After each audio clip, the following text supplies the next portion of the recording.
Miguna Miguna back to Canada days after he was arrested. A Twitter handle run by the presidency at Nexus KE posted that Miguna is headed home. The court ordered he gets released, and Interior obeyed the orders and even assisted him with a flight ticket home.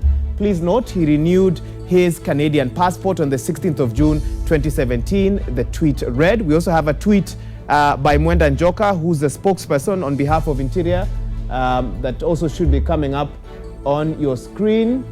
All right, but that tweet also verifying or at least collaborating what was posted on this verified Twitter handle, the official government newsroom as well.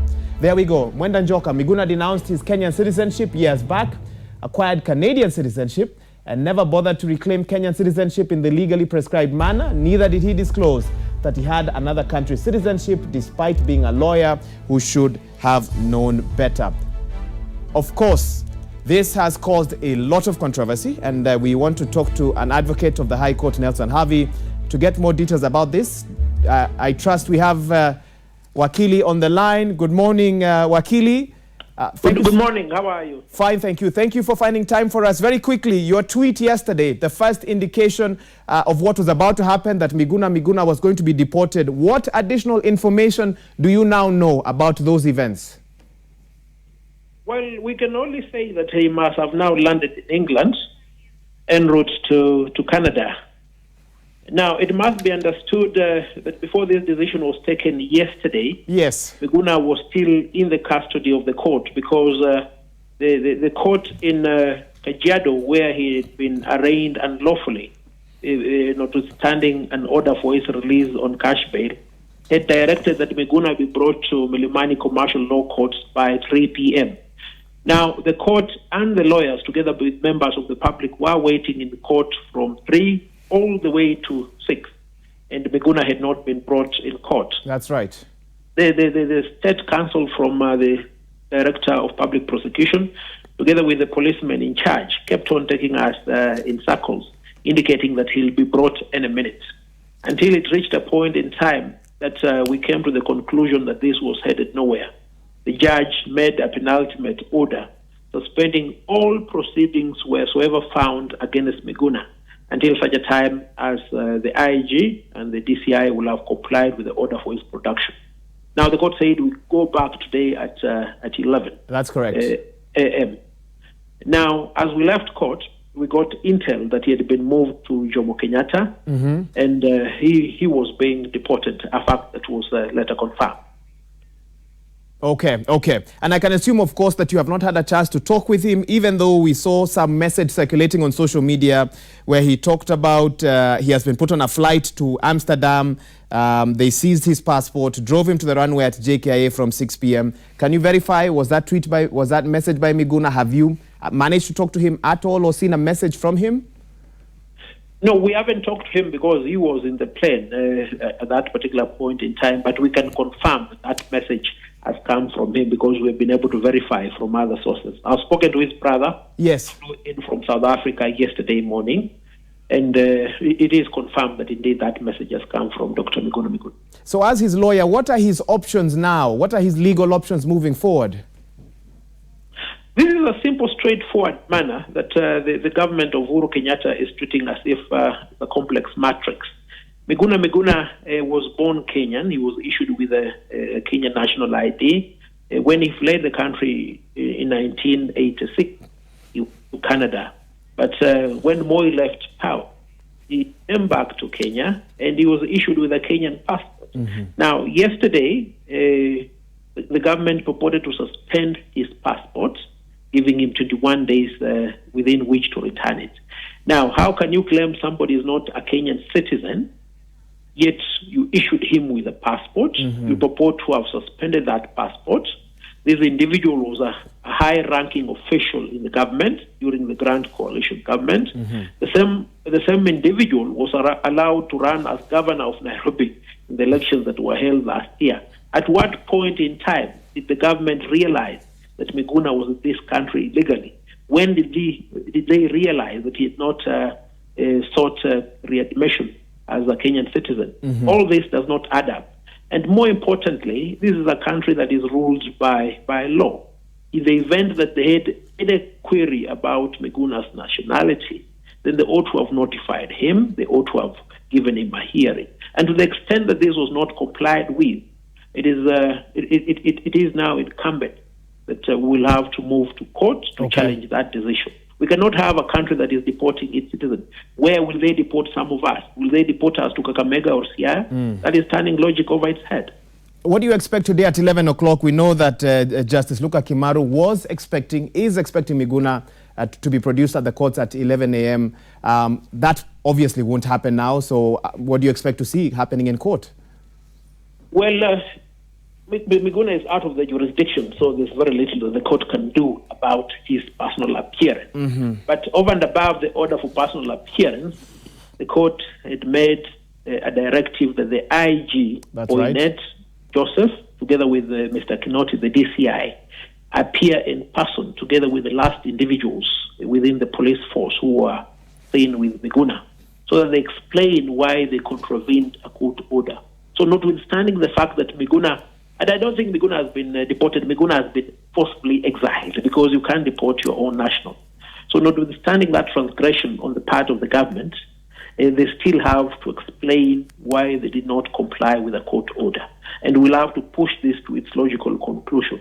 After the court attendance at 11, we as lawyers have agreed that we'll have a procession all the way from Milimani Law Courts. We'll march down Kenyatta Avenue, we'll go to the Supreme Court and ask the Chief Justice David Muranga to pronounce himself definitively as to why he has remained mum as the executive contravenes court orders. Okay, you've actually taken my last question. I was going to ask you, are you concerned by the silence by the Chief Justice? But you've stated already that after that court session, you're heading to his offices to ask him what is going on. Why have you remained silent? Thank you so much. Nelson Harvey, advocate of the High Court and Miguna's lawyer.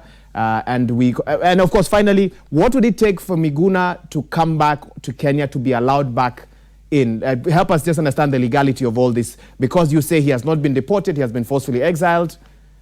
What next? It is Miguna's choice whether he wants to remain in Canada or whether he wants to be in Kenya. Initial indicators suggest that Miguna still wants to remain in Kenya, and if given the opportunity, he will come here. So the process is fairly straightforward and simple. Even if he had not reclaimed his citizenry, it is a mere formal application. But over and above that, we need to address the illegality of the action that was taken by the government, which I can tell you without any fear of contradiction, a court will quash that decision. And if Miguna is still inclined to come to Kenya, he's welcome. He'll be back here. Okay. And finally, there are those who say that for the Chief Justice, his hands are tied in many respects. He cannot interfere with courtrooms. He cannot interfere with judges as well. Do you buy into that school of thought or that line of thought?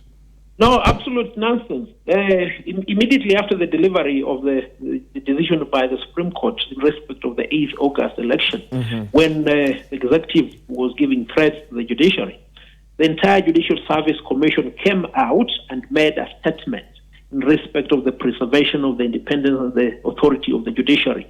Now, we understand that the judiciary could have been cowed after what we saw in October.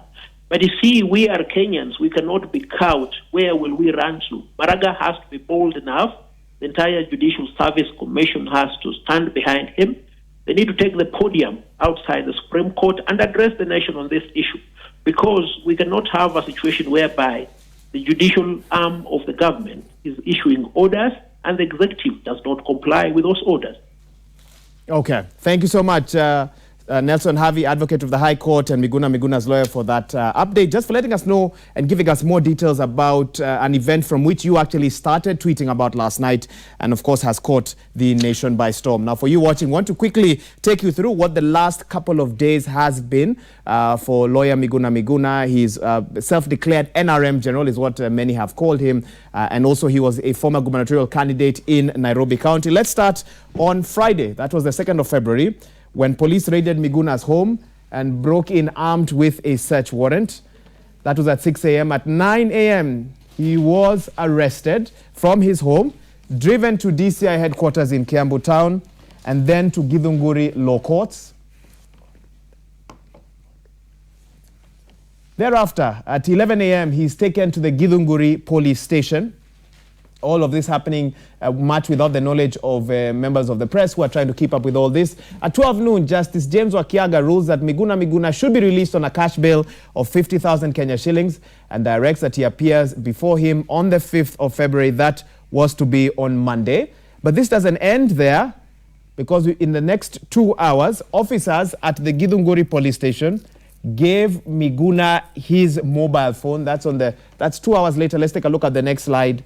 Gave Miguna his mobile phone and other personal items, but declared that they are waiting for orders from above before freeing him. Remember, of course, that Justice James Wakiaga had ruled that he appear before him on the 5th of February. Now at 7 p.m., a crowd gathers outside the station, and Miguna is taken back to his cells as his legal team is told to leave that particular station. Very dramatic series of events on one day. And at 11 p.m., he's driven out of this Githunguri police station and taken to the Nyeri police station. Let's now take you to the next day. That is Saturday, the 3rd of February. His team traced him to the Nyeri police station, but are denied permission to see him. And that is the only update that we were able to pull out of what happened on Saturday. On Sunday, the next day, the legal team is denied access to him again, as they say he has suffered an asthma attack. And we saw some tweets by Edwin Sifuna, an advocate of the High Court, former senatorial candidate for Nairobi County, in regards to the same. Let's take you now to Monday. Yesterday, he was picked up, taken back to the ATPU offices. 2 cars are driven to the Milimani law courts as a decoy, as others go and stop at Isinya police station. You can see a very well orchestrated operation here. At 11 a.m., he's driven to the Kajiado law courts. And you can understand at this point that NASA and, of course, members of the press quickly tried to get there. At 12 noon, he refuses to take a plea, stating that he's being waited for at the Milimani law courts by Justice Luka Kimaru, and thus he should not be at the Kajiado police station or at the Kajiado courts. And finally, at 2 p.m., the magistrate orders him to be taken to a court in Nairobi as directed by Justice Luka Kimaru. Thereafter, what we are told is at 6 p.m. he was taken to the Jomo Kenyatta International Airport, where he was kept in a vehicle until about 11 o'clock, where he was put on that plane headed to Amsterdam. He should have landed in Amsterdam now, and we expect that in the next hour or so he will board the next plane for another 8 hours, 45 minutes to Canada. So from Nairobi to Amsterdam, 8 hours, 30 minutes, possibly a 2-hour layover, the least, or 1 hour, 30 minutes, and thereafter another 8 hours, 45 minutes to Canada if it is a direct flight. If he has another stop, then possibly 11 hours to Canada as well. Well, let's refresh your memories with some of the pictures, some of the sights and sounds of what happened yesterday in this case of Miguna Miguna, who is now out of the country. His lawyer says he has been forcefully exiled, but let's see what happened yesterday, the build-up to all this. What time is it now?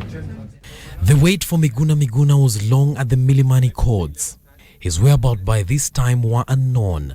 Deputy Director of Prosecution Nicholas Mutuku telling the court that Miguna was arraigned and charged at a Kajiado court. This prompting Justice Luka Kimaru to order that the NASA activist be produced in court by close of business, even as his lawyers protested that Police Chief Joseph Boynet had defied an order to bring him to court in person.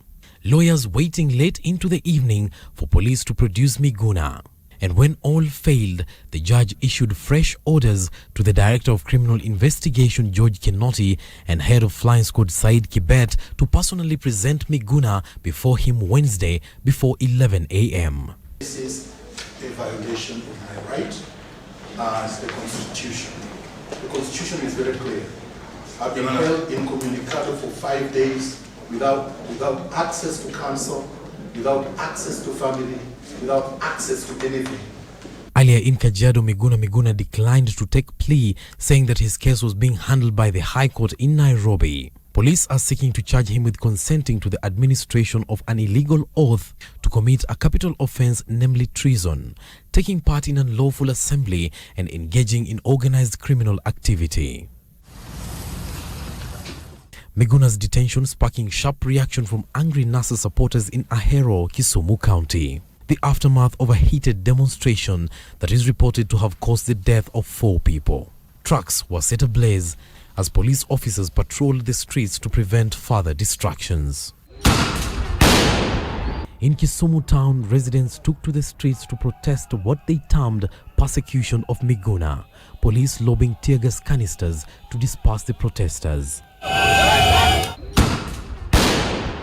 At the High Court in Nairobi, police also battled hundreds of protesters who chanted slogans against Miguna's continued incarceration. Hassan Mugambi, Citizen TV. Obviously, the deporting of Miguna Miguna has caused a lot of reactions from different high-profile members of society, especially those who belong to the National Super Alliance. Let's take a look at some of them now. Coming up on your screen, first things first, we start with this one by Senator Moses Wetangula. He says, "A country deports its citizens.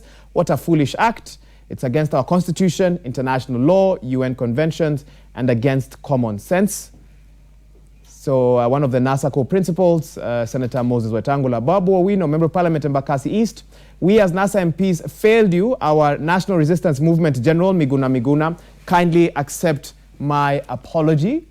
So he feels that NASA MPs failed him. Honorable Tiende Amolo, Member of Parliament Rarieda. "For those short-sighted to celebrate Miguna's wars, know that this is beyond Miguna. It's about respecting courts and the law. If these files, lawyers, courts and judiciary as a whole will cease relevance and effect, then this is the end of the judicial arm of the government."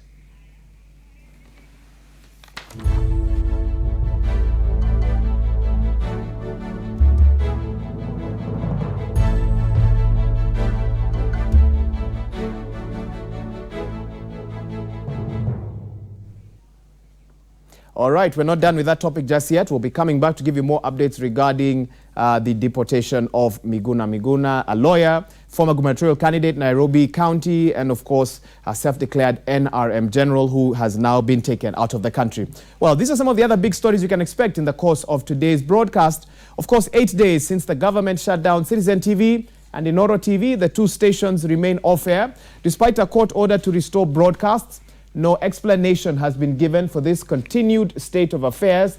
The High Court has now certified as urgent a case seeking to have Interior Cabinet Secretary Dr. Fred Matiang'i and other state officials held in contempt for disobeying the court.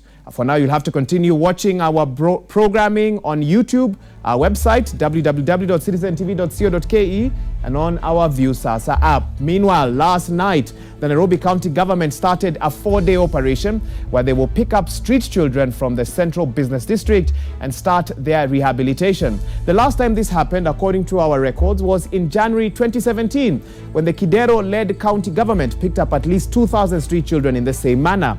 Is the county government going round in circles with this particular operation, and what are the lasting solutions? Find out later on. Finally, a Nairobi-based firm has launched a mobile app, Ulima, to provide information to farmers across the continent. The Ulima company CEO Sunesh Bola says the application is designed to provide farmers across Africa with a toolset and information libraries, database and access to the latest market information. But this is not the first agribusiness-related app to be launched in the country. There are several others already in the market, but the issues ailing the agribusiness sector remain the same. Join us at 11 a.m. as we discuss technology and the farm with a competent set of analysts.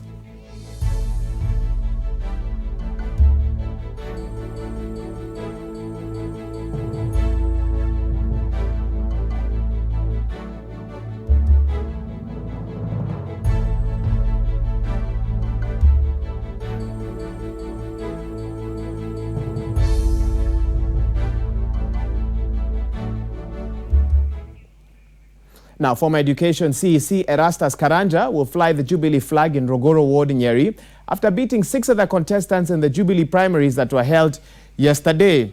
He will be seeking to represent Peter Weru, his predecessor, who collapsed and died last year after delivering a speech at the Jamhuri Day celebrations. Our Martin Munene has covered and followed, of course, the nomination process yesterday and joins us live from Nyeri.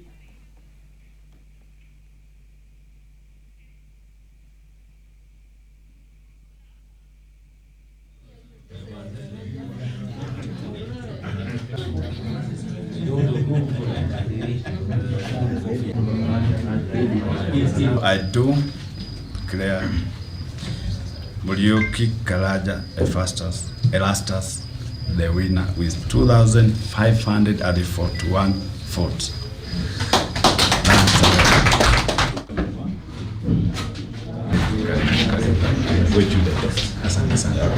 So mine is to say that we are going to fully support our party and start with the party. I had even declared myself during the day that if I would be defeated by any chance, I will not compete with the party.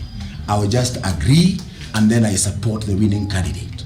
And therefore, I want to say how happy I am that God has given me this win, and I want to assure you that I will serve the people of Rogoro with a lot of dedication.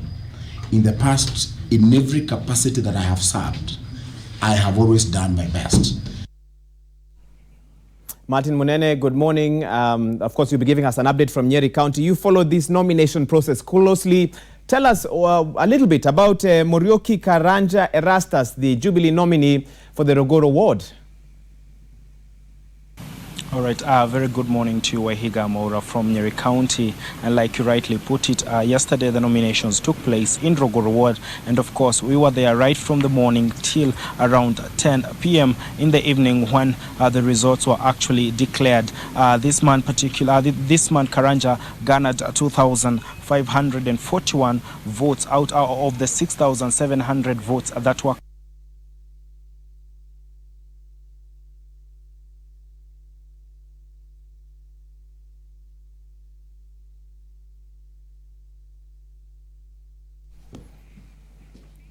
All right, we apologize for that technical hit. Martin Munene was about to give us the more information, better yet, about what happened yesterday in regards to former Education CEC Murioki Karanja Erastus, who will fly the Jubilee flag in the Rogoro ward Nyeri elections after beating 6 other contestants in the Jubilee primaries. We apologize that Martin Munene was not able to finish his update, and we'll be going back to him as soon as his signal stabilizes.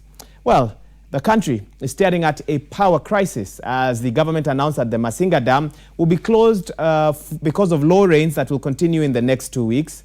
Speaking during a meeting with the Energy Parliamentary Committee in Mombasa, Energy CS Charles Keter said the government would close down the electricity generating station if water levels do not improve. He blamed the weather for the low water levels. The plant was shut down twice due to insufficient water last year.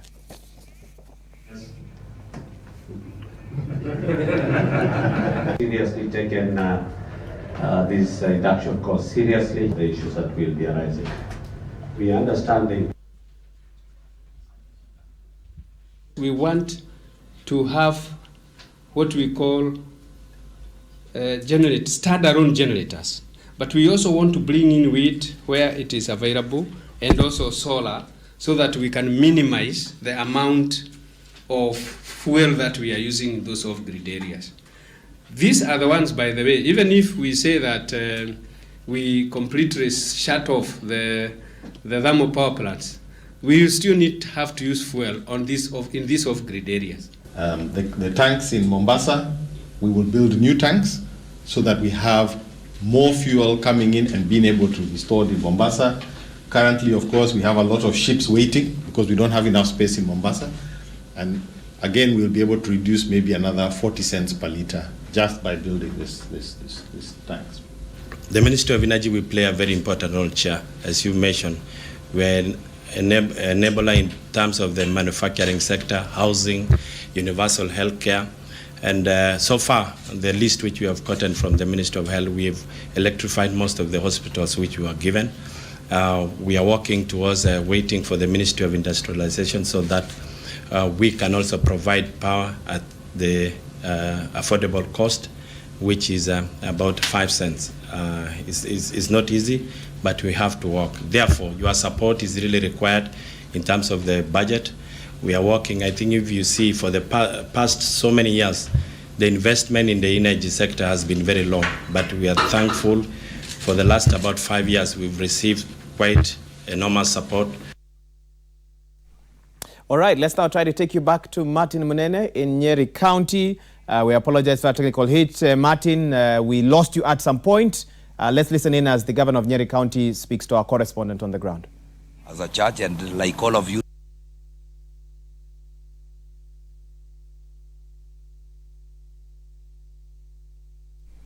All right, clearly they say lightning doesn't strike the same place. Is it twice? Well, it seems to have done so for us. We will try again one more time to give you updates from Nyeri County.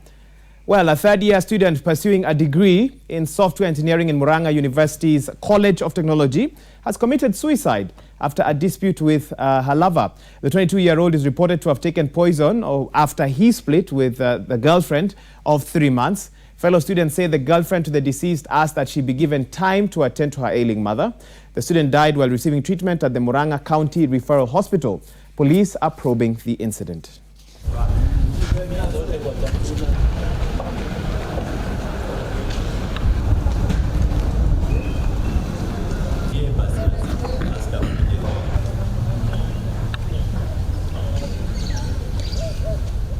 Ni ukweli tumepoteza mwanafunzi mmoja through mysterious ways.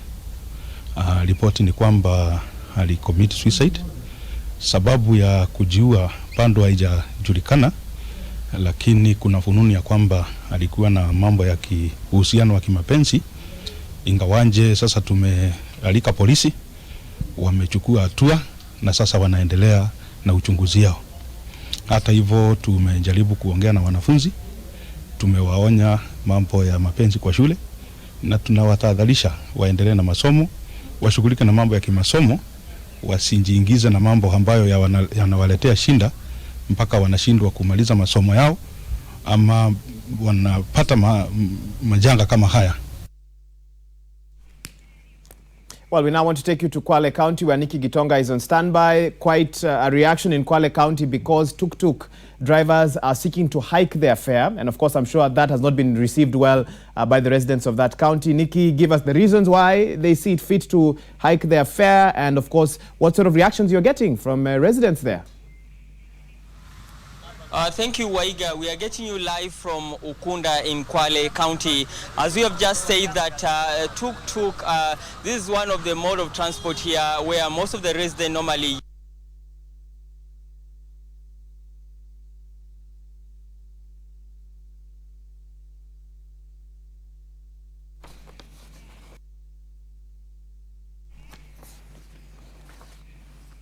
All right, we apologize for that. Clearly, having a bit of a tough day there. But let's now bring you this update from Isiolo County, a report on drought that has hit that part of Kenya.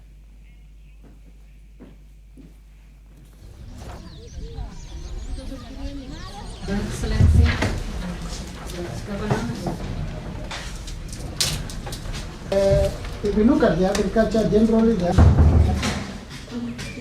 evidence-based, and that is also I would really request that we know in all these activities in such a way that we don't. Upande pia Cherab pia kuna shida kwa sababu hakuna mto wa Senyiro umekauka na kuna shida kabisa kwa sababu watu wanategemea mto na maji hakuna kwa mto. Upande pia ya Udenyiro na hii yote inaathiri mashule kwa sababu primary school, secondary schools wanategemea maji kutengeneza chakula yao, lakini hakuna maji ya kutosha. Asilimia 20 ya watoto wetu chini ya miaka 5 wameathirika kwa ukosefu ya chakula na wana ile inaitwa malnutrition ambaye ni stunted. Na hii si vizuri kwa watoto wetu kwa sababu itapunguza akili yao, itakuwa punguani kwa sababu hawataweza kuhitimu hata katika madarasa vile wangeweza kuhitimu wangalikuwa na chakula ya kutosha. Elsewhere, more than 12,000 households in Funyula and Budalangi constituencies will now benefit from a 12 million Kenya shilling water project that was officially launched on Tuesday. The project is aimed at solving the perennial water shortage in the area and is funded by USAID in collaboration with the county government of Busia. Now, for decades, residents of Budalangi and Funyula constituencies have had to walk long distances in order to get clean water for domestic use. The project was launched at the Alema village in Funyula constituency by Governor Sospita Ojamong. We are happy to come with the people. Just to wave and introduce his colleagues. Shadrach, village administrator Nangosia. To lead us in that direction. That we have a lot more work to do. Here in Kenya, there's still hundreds of thousands of people that don't have the same access to safe drinking water that you now enjoy. There's still hundreds of thousands of people that don't have access to clean sanitation facilities that you have here. Worldwide, there's hundreds of millions that don't have that same access. Well, let's now give you updates from the international front. We start in Zimbabwe, where the main opposition leader, Morgan Tsvangirai, is critically ill in a South African hospital, and his supporters should brace for the worst, a party source with knowledge of his condition said on Tuesday. Now, the 65-year-old has been in and out of hospital since disclosing in June 2016 that he had colon cancer. He returned to Johannesburg in neighboring South Africa for his latest round of treatment in early January. Tsvangirai's Twitter feed contested the report, saying the former union leader, who emerged 2 decades ago as Mugabe's political challenger, was shocked to read of his deteriorating condition. Without its founder at the helm, Tsvangirai's Movement for Democratic Change, MDC, is likely to face immediate instability and could even split, handing a gift to new President Emmerson Mnangagwa in an election expected in the next 6 months. We must give Mugabe a resounding defeat.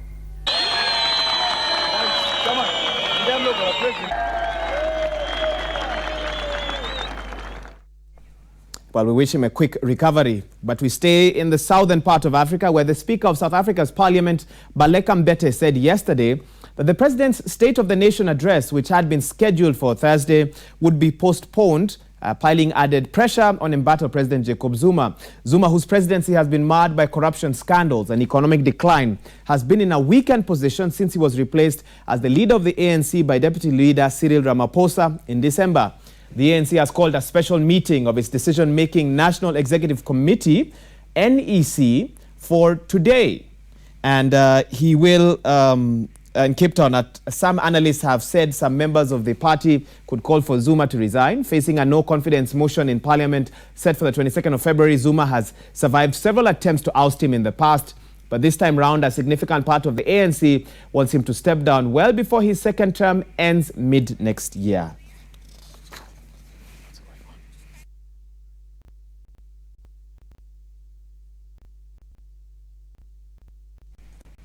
Meanwhile, a steady stream of people arrived at the water spring in the Cape Town suburb to fill their containers. This was on Monday, as South Africa's second largest economic hub and tourism attraction struggled with a severe drought that could see taps turned off in May. Hundreds of Cape Town residents are being forced to line up overnight to stock up on water from a natural spring in the Newland suburb, which runs 24 hours a day and has at least 3 security guards on duty to keep tempers in check. For hard-pressed residents in the port city of 4 million, fear and anxiety stalk the lines as people consider what might happen when large crowds are forced to line up for emergency water rations at collection points. Authorities say each person will be allocated 25 litres of water per day and have been urging residents of the city to save water or line up water in the run-up to Day Zero, the day that taps could run dry. Now, on Monday, city officials pushed back Day Zero by a month to the 11th of May from April 16th as the farmers in the water-intensive agriculture sector cut back consumption amid tight restrictions.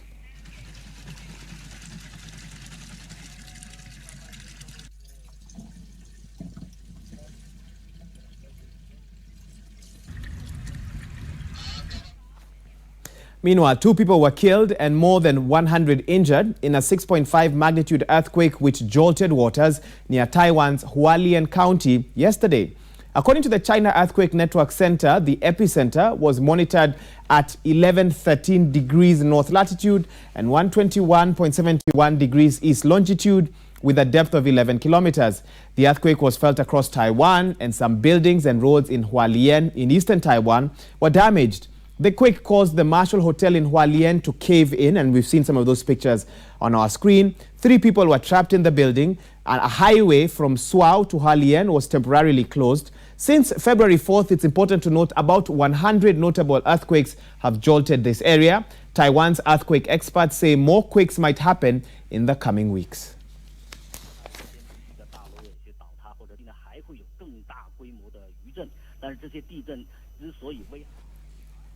Meanwhile, the world's first passenger drone, named EHang 184, made its first public flight yesterday in South China's Guangzhou city, Guangdong province. With a newly developed device, all passengers need to do is get into the small cabin, fasten your seatbelts, and the automated flight system then takes over. The electrically powered EHang 184 can carry a single passenger weighing up to 100 kilograms for a 23-minute flight at sea level at a speed of 100 kilometers per hour. This is what the company claims. The company also says the drone has been tested over 1,000 times and is designed to withstand moderate winds of up to 50 kilometers per hour. Last year, the city of Dubai announced a plan to cooperate with this company to develop self-flying taxis taking people across the city. The company is eyeing a broader market.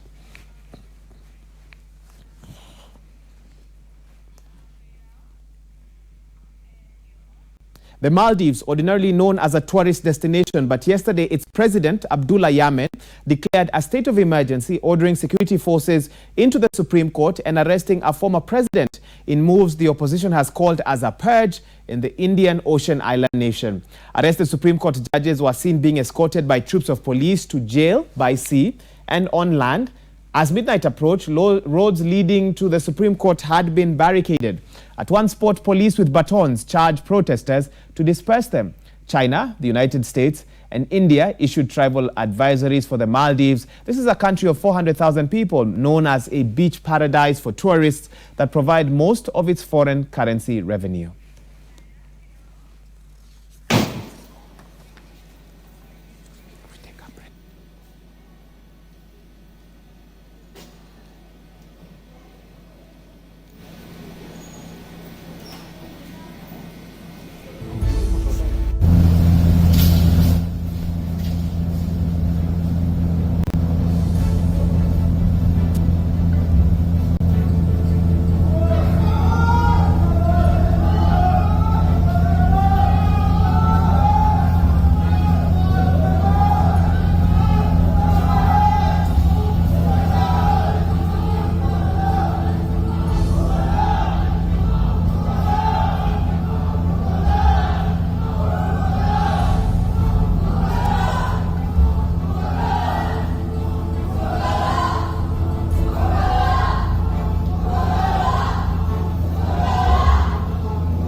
Well, that's a little bit about what is happening locally and internationally. Expect more updates in the next hour. You're watching Citizen Extra. Time now for a quick break. We'll be right back.